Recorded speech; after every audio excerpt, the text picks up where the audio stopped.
Há aqueles que dizem que a ciência era aquela que salvaria a sociedade. E, em parte, podemos dizer que sim. Porém, depende de quem a usa, de quem a detém. Pode ser que tenha um efeito até reverso, como, por exemplo, as bombas de Hiroshima e Nagasaki. Poderíamos dizer que é a mesma ciência salvadora essa? No episódio de hoje, a gente vai discutir bastante sobre esse assunto e sobre a crise da ciência. Então, se tu tá interessado, vem pensar com a gente. Tá começando mais um Pensando com Pense.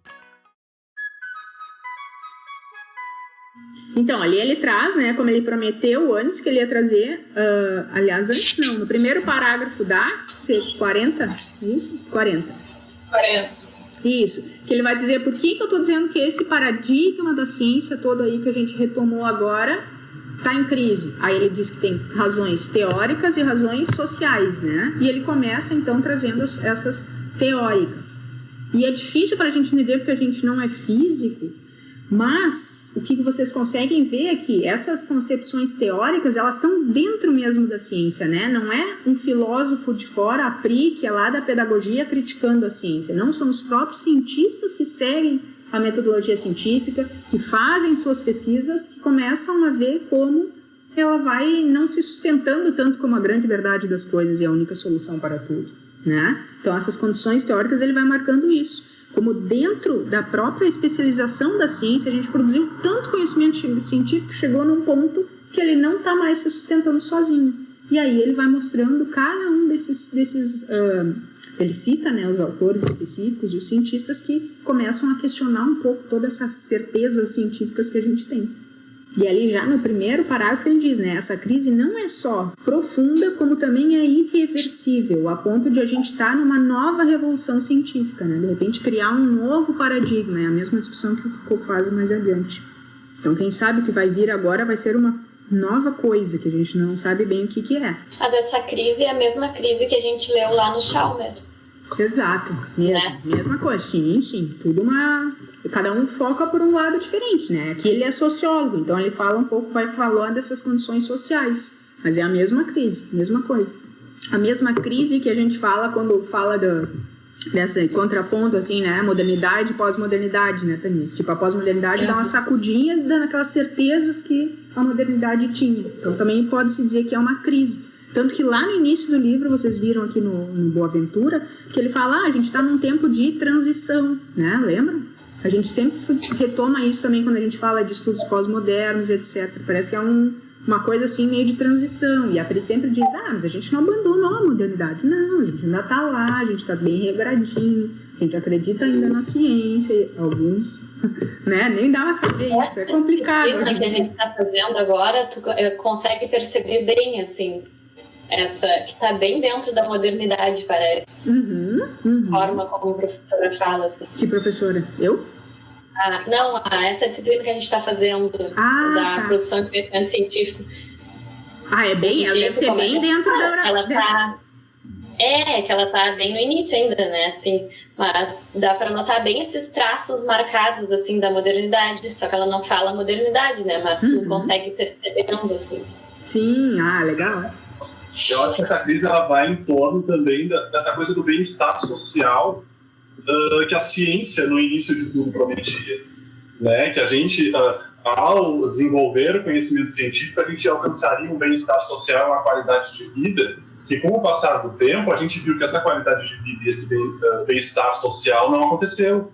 Então acho que, difundido na sociedade, a gente também já começa a questionar a ciência, aí falou de ciência moderna, por questões do nosso dia a dia, e aí o nosso dia a dia enquanto sociedade, não só pensando lá, né, na hora de produzir ciência e tecnologia, mas no nosso cotidiano também, que esses feitos, na verdade, prometidos pela ciência não foram alcançados, e muitos provavelmente nem serão, né, porque tinha uma coisa ali quase utópica também.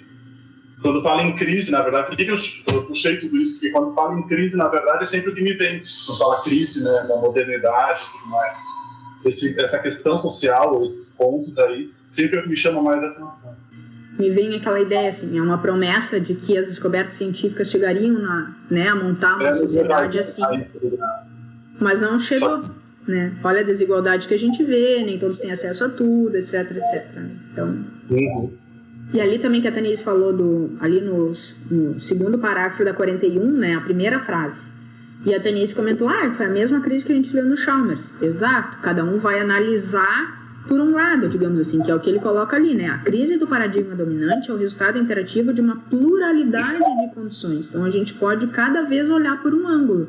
Tem gente que a primeira coisa que cita quando fala em crise da ciência e desse paradigma dominante ou da episteme moderna, como quiserem chamar, tem a ver com isso que o Peterson falou, né? E aí citam aquelas bombas de Hiroshima e Nagasaki.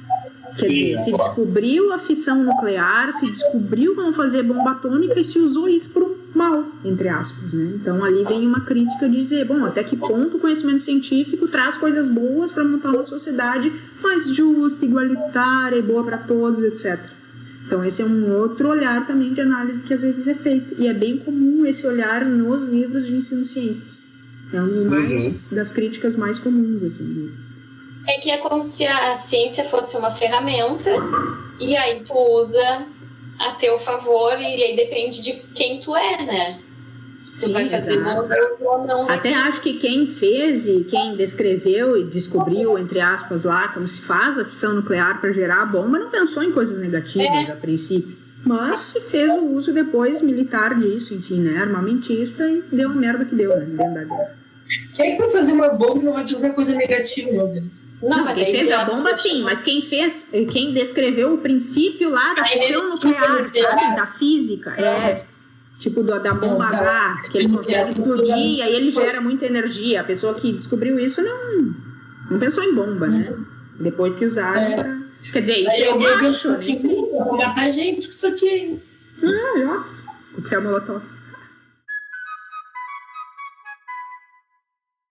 Não, eu ia falar que lembrou muito as leituras do Chalmers, quando ele fala também daquele movimento circular, né, de que uma teoria acaba anulando a outra e aí se cria uma nova, e aí fica nessa circularidade, e aí do método indutivo também. Eu não sei se eu viajei muito. Não, isso. Né, que um dos problemas, digamos assim, do método indutivo seria isso, né, de achar ali não tem o que o início, né, porque uma coisa depende da outra.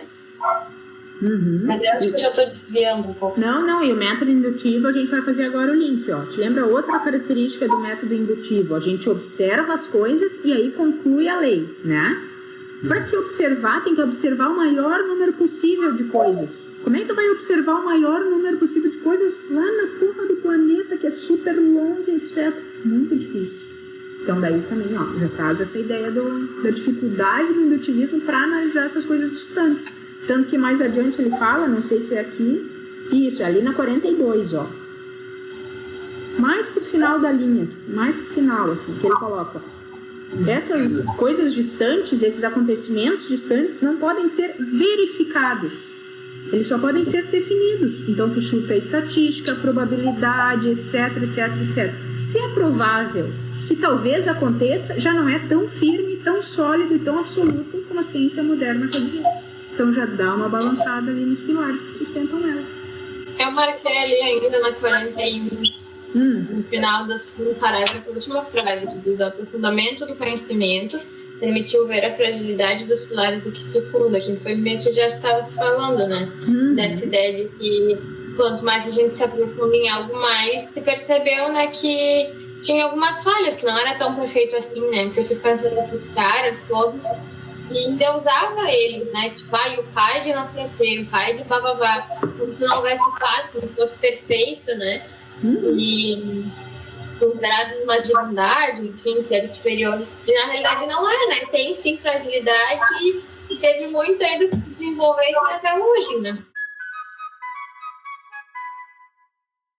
E aí, com isso, o que o Boaventura quer marcar? Então, não é só esse balançar dos pilares da ciência moderna, é tanto se tu olha coisas super macro lá no universo, fora, os astros, os planetas, etc., quanto aqui dentro do átomo. Então, é desde o micro até o macro, para mostrar como a ciência não é tão dura e absoluta como ela diz ser. E se tu estuda uma coisa, não só teu estudo importa, quem está estudando também, né? Dessa forma, a pesquisa tem que ser os dois, o estudo e o objeto que está sendo estudado diretamente. Um tu estuda direto e outro tu estuda mais indiretamente. Da onde tu tirou isso? No que eu tava pensando. Ah, tá, só pensando. Tá. Pelo menos pra mim, me pareceu que ele fala sobre o estudo dos dois, não pode ser separado. O objeto e o pesquisador, no caso, né? Ah, sim. Tem isso. Eu marquei na 44 depois, não sei se alguém marcou aí. Pode ser, não marquei nada ali. Eu não marquei isso também. A ideia de que não conhecemos do real, senão o que nele introduzimos. Ou seja, que não conhecemos do real, senão a nossa intervenção nele. Está bem expressa no princípio da incerteza de Heisenberg. Não se pode reduzir simultaneamente... Hã? Desculpa, eu ia falar que eu marquei isso também. E não se pode reduzir simultaneamente os erros na medição da velocidade, da posição das partículas. O que for feito para reduzir o erro de uma das medições aumenta o erro na outra. E aí meio que ele resume, né? Este princípio e, portanto, a demonstração da interferência estrutural do sujeito no objeto observado tem implicações de vulto. Essa partezinha eu não entendi muito bem, mas, tipo, entendi, assim, que na realidade esse real, né, não é, tipo, algo intocável. Na realidade tem a nossa interferência, né, a interferência dos humanos e dos seres sobre aquele local, né, sobre essa intervenção, no caso. Os critérios que tem... Eu quis dizer, mas isso. Não consegui explicar. Sim, depois que eu vou olhar o pesquisador vai fazer isso aí. Ele traz no início da 43 isso, né? A distinção sujeito-objeto é muito mais complexa do que à primeira vista parece. Eu começo a observar essa caneca e deu. Eu sou o sujeito que estou observando e a caneca é o objeto a ser observado. É a natureza que eu estou ali descrevendo, como leu a Melanie antes. Mas tem muitas outras relações aí que vão se complicando. Eu fiquei pensando sempre quando a gente faz um desenho experimental, né? Que é só quem foi nos laboratórios lá já viu. Tem aquele roteirinho. Então, porque aquele roteirinho tu filtra todas, tenta isolar ele das complexidades e seguir ele à risca. Mas quer dizer, vários outros elementos não vão estar ali no teu experimento. E o que esse Heisenberg mostra, por mais que tente fazer isso, tu sempre vai de alguma forma interferir. É isso que a Melanie estava dizendo antes também. Eu acho que é bem a partir dessa página. Não tem sujeito neutro na história da ciência, é isso que ele quer marcar, né? Pode falar. Eu acho que ele vai colocando esse rompimento de certezas, né? Tipo, ele, mais ou menos isso que ele vai colocar na página 44, também parte ali da 45. Porque na 44 eu cheguei a marcar mais específico quando ele fala de tipo, as leis da física são tão só probabilísticas. Eu acho que é justamente isso. Porque se a gente pensar, a ciência moderna ela tem suas bases fixas, né? E no momento que tu rompe com isso, tipo, né, tu traz incertezas ao invés de certeza, é justamente esse novo paradigma, vamos dizer assim. E eu acho que na vida da página 44 para frente é que ele vai dando mais elementos assim desse rompimento e dessa quebra, né, de certeza. Exato. É isso que ele quer mostrar. Ele quer mostrar assim, a ciência não é tão perfeita como ela diz ser, né? Ela tem todas essas problemáticas aqui. E essas problemáticas resultaram do próprio desenvolvimento dela, de tanta coisa que ela produziu. Lá no final... tem uma parte que ele escreveu dos cientistas. Deixa eu ver se eu marquei, que eu queria até ler para você. Porque na 44 ele coloca as leis ali da física, justamente que elas, né, não têm toda essa exatidão. Aí na página 45 ele vai colocar também sobre a lógica da matemática. Da matemática, que é desse Gödel aí, que eu acho que a Melanie deve conhecer, né? Ele vai trazendo essas áreas que são, né, reconhecidas e emblemáticas quando se fala em ciência moderna, justamente mostrando esses pontos. Como até elas que são tão, né, fortes, então também tem suas fragilidades. E às vezes não é nem no sentido de ser frágil, assim, mas é no sentido de que não precisa ser tão exato, né? Que aquela exatidão, aquela, né, definição, bom, é isso e ponto. Permanente, né? Tipo, tem a possibilidade de mudança, de variação. Eu gostei disso tudo também, acho que complementa com isso que você está falando na página 48, que ele vai trazendo, tipo, que nem em vez da eternidade, a história. E aí ele vai dando esse contraponto de diferentes coisas, que nem, tipo, ele vai trazer a história, a imprevisibilidade, a interpretação, espontaneidade, desordem, criatividade, acidente. Se a gente pensar todas essas palavras agora que eu disse, né, é tudo numa coisa que a gente pode considerar meio que pós-moderna. Se a gente pensar na ciência moderna, é completamente ao contrário disso. É previsibilidade ao invés de imprevisibilidade. é certeza ao invés de incerteza. Ou seja, aqui é meio que um resumo, esse primeiro parágrafo da página 48. Se a gente falar desse jogo de palavras aqui, ele é um resumo daquilo que a gente chama hoje de pós-modernidade ou novo paradigma, ou seja, né? Eu marquei depois também porque eu lembrei, eu estava escutando o áudio lá do Palavras e as Coisas, né? E tem uma hora que a gente está falando que a modernidade justamente é quando a gente separa o que é ciência e o que é filosofia. E aí deixa bem separado assim o que é cada coisa. E aí ele fala logo depois ali que a teoria desse cara aí, Prigogine. Exatamente. Ele recupera algumas coisas que a revolução científica parece ter jogado no lixo, né? Porque aí esses conceitos filosóficos ali do Aristóteles, tudo, a gente descarta tudo para ficar só com o científico da coisa. E aí agora depois começa a trazer mais algumas coisas de volta, né? Agora eu não acho aquela parte que ele fala que tudo isso que ele trouxe são os próprios cientistas que se dão conta ao fim de toda uma vida pesquisando a ciência que no final parece que falta alguma coisa. Não sei se vocês anotaram isso também agora, eu acho que é mais adiante, né? Mas eu achei muito legal ele marcar isso também, assim, tipo, não é um filósofo ou ele sociólogo falando essas coisas, não, são pessoas de dentro. Esse Prigogine é de dentro falando e voltando à filosofia, como diz o Pedro, porque ele viu que alguma coisa não estava fechando. Eu lembrei, às vezes, até dos próprios professores da FURB, né? Chegam aqueles lá dentro da biologia que chegam, às vezes, no final de carreira, para que se aposentavam, lá se expandem para o campo da educação, começam a rever sua prática e tudo mais. Dá para fazer uma correlação, né? Dá mesmo. Eu acho muito louco isso, né? Porque também tem vários caras desses que a gente lê que aí, tipo, passou a vida inteira sendo físico e aí depois chega no final e vai falar um pouco de história e filosofia da ciência. E aí ele vai para a segunda faceta, que eu não sei se é o que tu queria falar, que ele vai falar que antes eram sociólogos que falavam sobre aquilo, mas agora... Que extravasa, né, a sociologia. E aí ele diz também, né, que essa discussão dessas condições sociais, culturais, etc., da ciência, extravasam a área da sociologia e vão para todas as áreas. Ele vai concordando com o que ele vai trazendo antes, né? É tipo o que a gente está fazendo agora hoje. Tipo isso é um entendimento, a base da discussão da história e filosofia da ciência. Entender como a ciência se processa, como se dá a produção de conhecimento ao longo do tempo, o que isso tem a ver com filosofia, isso tudo é filosofia, né? Exatamente. Eu marquei o parágrafo seguinte. Embaixo? Os limites? Nestes termos, do conhecimento ganha o rigor e que perde em riqueza. Ganha em rigor o que perde em riqueza e a retumbância dos êxitos da intervenção tecnológica esconde os limites da nossa compreensão do mundo e reprime a pergunta pelo valor humano do ato científico assim concebido. Essa coisa do entristecer, né? A gente ganha tanto em rigor que perde na riqueza e nas... Eu achei isso bem importante, a parte. Bonitinho, né? Perde na riqueza. Exato. No ser mais livre, enfim. Claro, acho que aqui já é a nossa visão, a visão dele, né, que ele colocou aqui, em cima de toda essa forma de fazer ciência. Porque talvez a gente vai olhar, conversar com o pessoal lá e não lá, quando vê, não sei. Eles não entendem. Eu fiquei pensando nessa coisa mais no ensino de ciências do que na própria da galera fazendo a ciência, né? Porque aí quando você leva, aí acaba de ficar uma coisa muito chata, muito mecânica, né? Mas aí o cara que tá lá fazendo a ciência não... acho até legal. Porque os objetivos são outros, né? O cara que tá lá na ciência, fazendo as pesquisas de laboratório, ele tem que achar uma resposta no final para aquilo que ele tá pesquisando, para aquela metodologia que ele tá usando, e ponto.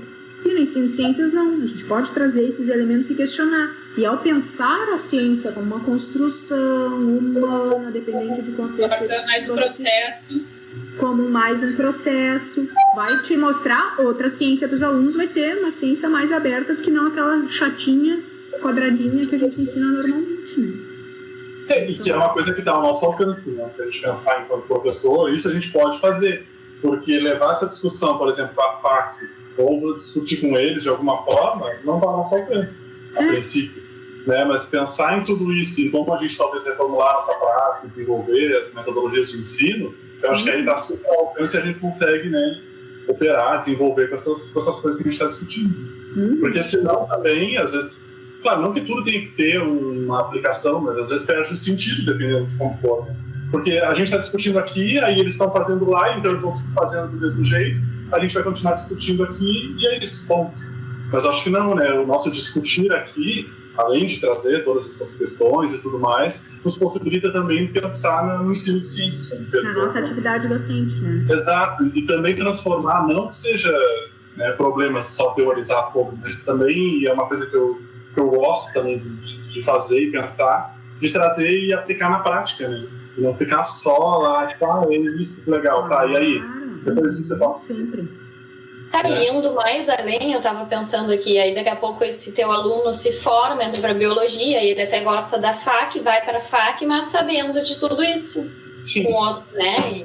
E tudo bem que ele tá lá, mas tendo esse consentimento de que... A sementinha tá lá. É.